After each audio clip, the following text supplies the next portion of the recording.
Welcome back, Darklings.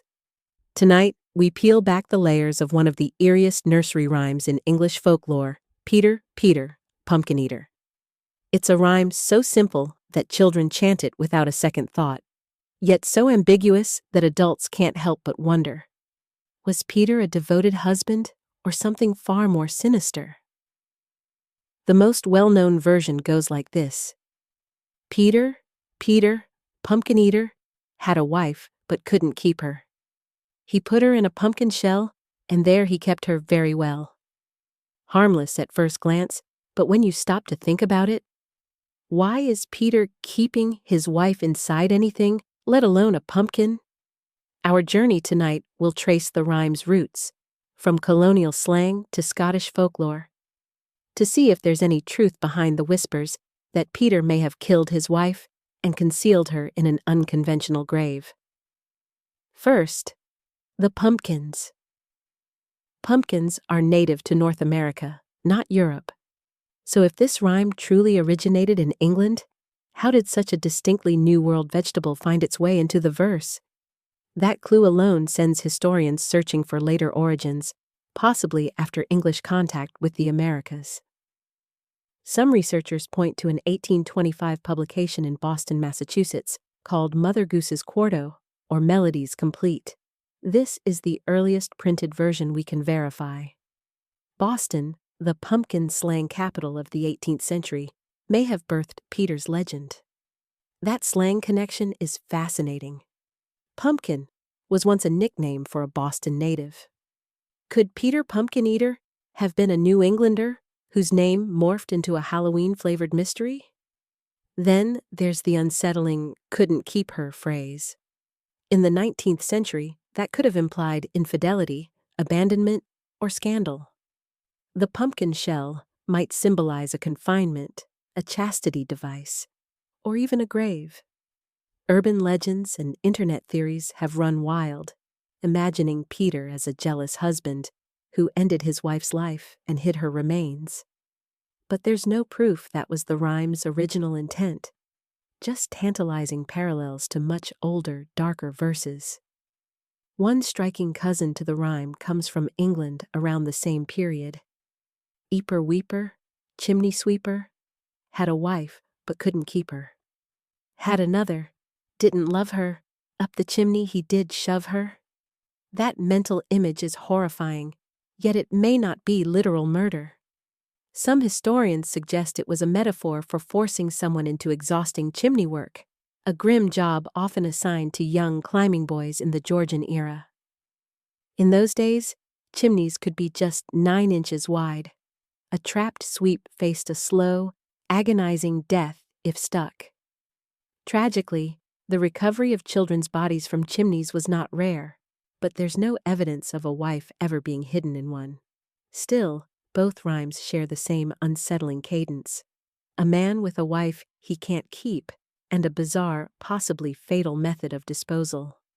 This parallel is our first breadcrumb in a trail of rhyme evolution. But before pumpkins and chimneys, there was something even older. A Scottish verse about a man who put her in the wall and let all the mice eat her. That, Darklings, is where our next chapter begins. Long before pumpkins entered the rhyme, an older Scottish verse painted a much grimmer picture. Peter my neighbour had a wife, and he couldna keep her. He put her in the wall, and let all the mice eat her. The translation is blunt.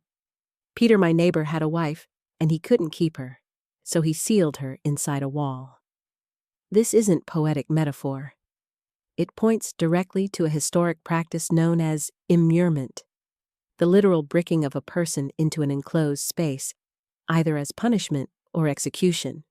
Immurement was rare, but it did happen. In some cultures, it was a death sentence for betrayal, or a means of hiding shame. In others, shockingly, it was a voluntary act of religious devotion. The most harrowing form was punitive immurement, sealing someone alive in a space too small to stand, with no escape, and letting starvation or thirst finish the job.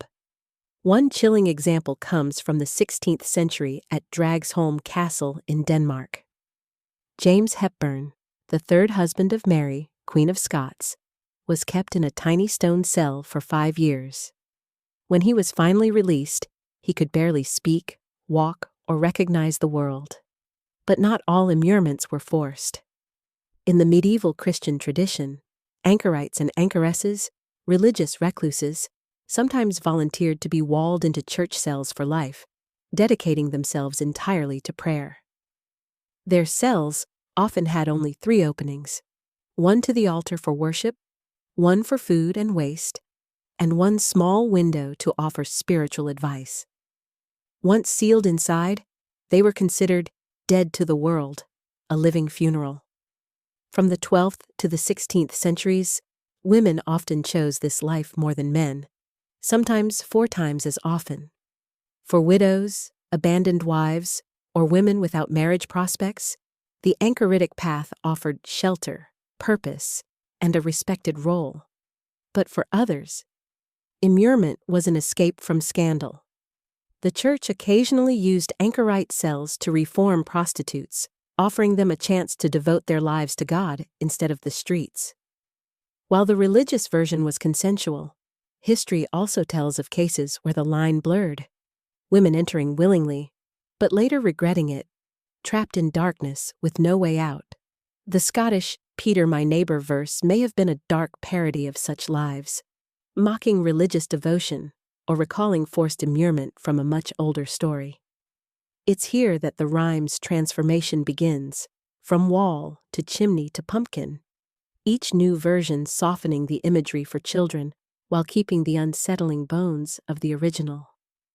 But history has one more grim twist to add: a real medieval noblewoman whose fate mirrors the rhyme's most terrifying imagery. Her name was Maud de Braose, and her end was as brutal as any legend. The year was 1210, and England was ruled by King John, a monarch infamous for cruelty, political scheming, and an appetite for vengeance. Into his crosshairs stepped Maud de Braose, a strong-willed noblewoman who made a fatal mistake, defying the king. The trouble began over a debt, a massive sum of 5,000 marks her husband, William de Braose, owed to the crown. King John demanded their young son as a hostage to ensure repayment. Maud refused in no uncertain terms. In a bold insult heard by the king's men, she declared she would never trust her child to a ruler whose own hands were stained with the blood of his murdered nephew, a reference to the mysterious death of Prince Arthur, a potential heir to the throne. This was not just defiance, it was public accusation. In the brutal politics of medieval England, words could be deadlier than swords. King John struck back swiftly, seizing the de Braose lands and castles. Maud and her eldest son William fled to Ireland, seeking refuge with her daughter's family at Trim Castle. But the king's reach was long. In 1210, his forces captured the fugitives on the coast while they attempted to escape to Scotland. At first, Maud and her son were held in Windsor Castle, but soon they were transferred to a far darker place, the dungeons of Corfe Castle in Dorset. Here, the method of execution was not sword or axe, but immurement. The two were locked in a sealed chamber, denied food, and left to starve in complete darkness. Chroniclers say it took 11 days for death to come. Some whispered a final horror, that Maud, in desperation, resorted to cannibalism, taking flesh from her son's cheeks to try to keep herself alive. Whether or not this gruesome act happened, the tale spread like wildfire through England. The image of a mother and child bricked away to die became one of the most haunting tragedies of the era. The outrage over Maud's fate was so great that just 5 years later, King John was forced to sign the Magna Carta, a document guaranteeing that no person would be imprisoned or destroyed except by the lawful judgment of peers or the law of the land. It's not hard to imagine that such a notorious event could filter into oral tradition. slowly transforming into a cautionary rhyme about a man who couldn't keep his wife. If Peter Pumpkin Eater's wife was inspired by Maud's death, then the pumpkin shell could be a softened symbol for the stone cell at Corfe Castle, a child's disguise for a political murder. From here, the rhyme begins to branch into different interpretations, some tied to religion, others to folklore, and still others to strange medieval customs that blend history with superstition. The name Peter in nursery rhymes is rarely random. In Christian tradition, Peter is strongly linked to Saint Peter, the apostle regarded as the first pope in Catholicism. This connection appears in other verses, such as two little dicky birds, one named Peter, one named Paul. If Peter in our rhyme carries religious symbolism, then Peter my neighbor could be a metaphor, perhaps for the church itself, or for a figure representing moral authority. In medieval Scotland, the word wife didn't always mean a married woman. It could refer to any female. That broad meaning opens up interpretations beyond marriage. The wife could be a nun, anchoress, or simply a woman under someone's control. Here enters the story of Christine Carpenter, an anchoress in 14th century England. An anchoress was a woman who voluntarily chose to be sealed inside a small stone cell attached to a church, dedicating her life entirely to prayer and contemplation. Once the anchoritic ceremony was complete, the woman was considered dead to the world. The rite even resembled a funeral, symbolizing her permanent separation from everyday life.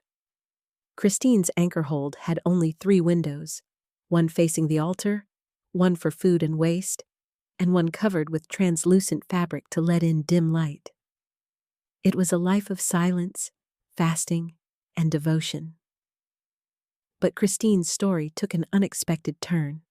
After just 3 years, she escaped through one of her small windows and re-entered the outside world. Accounts say she wandered the countryside, falling into sinful temptation and drawing the church's disapproval.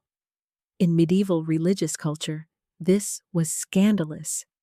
An anchoress who abandoned her calling was seen as spiritually vulnerable, easy prey for the devil, and a disappointment to her patrons. Eventually, Christine sought forgiveness from the Pope. She was allowed to return, but her cell was modified. The external window was bricked up, and the remaining 2 were made even smaller to prevent further escape. After this, the record of Christine's life goes silent. It's assumed she lived out her days in near-complete darkness, a living symbol of penitence and confinement. Some historians speculate that stories like Christine's, a woman enclosed, escaping, and being sealed in again, could inspire rhymes about a wife who couldn't be kept. The pumpkin shell could be a whimsical reimagining of a stone cell. Layered on top of this are the saintly associations of the name Peter, suggesting a moral or religious undertone. What good Catholic or holy figure would treat a woman this way? By this point in the rhyme's evolution, history, religion, and folklore were tangled together, and another strand was about to weave in: the ballad tradition of the walled-up wife. That tradition, spread across Europe and Asia, may have been the final ingredient that shaped Peter Pumpkin Eater's enduringly eerie reputation. Across Eastern Europe, the Balkans, and even parts of India, a haunting ballad tradition has survived for centuries. The tale of the walled-up wife. These stories echo Peter Pumpkin Eater's chilling themes, but with raw, unfiltered tragedy. In these ballads, a master builder struggles to finish a construction project. Every night, the walls collapse as if cursed. Desperate, he turns to a supernatural being for guidance. The spirit reveals a grim solution. The structure will stand only if a living woman, often the builder's own wife, is sacrificed and built into the wall. The woman is tricked or lured into the construction site, then walled in alive. The building stands, but the cost is irreversible, her life entombed in the foundation. In some versions, she is aware of her fate and accepts it with dignity. In others, she pleads for her life, leaving the ballad to fade on a note of sorrow. This motif appears in Romanian, Albanian, Hungarian, and Serbian folklore, and even in parts of South Asia. Its persistence across cultures suggests it carries universal themes: loyalty, betrayal, and the human price of permanence. In Scotland, where Peter's earlier versions circulated, such ballads often included supernatural twists, betrayal, and violent imagery, just as the Peter My Neighbor rhyme did. Could the transformation from walled in to chimney to pumpkin simply be a way of softening the tale for younger audiences? Perhaps the pumpkin shell is the nursery rhyme equivalent of a fairy tale's Once Upon a Time, a friendly mask for a far darker history. Folklore scholars often point out that many nursery rhymes began as political satire, moral warnings, or echoes of real events. Over time, their sharper edges were dulled, but the bones of the story remained. With Peter Pumpkin Eater, those bones point to centuries-old fears: infidelity, confinement, religious control, and even state-sanctioned execution. Whether the wife in question was a noblewoman like Maud de Braose, a runaway anchoress like Christine Carpenter, or a figure from ancient ballads, the rhyme keeps her memory, however twisted, alive. And perhaps that's the most unsettling part. While the rhyme has become a playful chant for children, its roots may lie in a tapestry woven from starvation cells, religious penance, political murder, and folklore sacrifices. Every time it's recited, we unknowingly echo those shadows, repeating the story of a woman who could not be kept, and the man, or force, that ensured she would never escape again.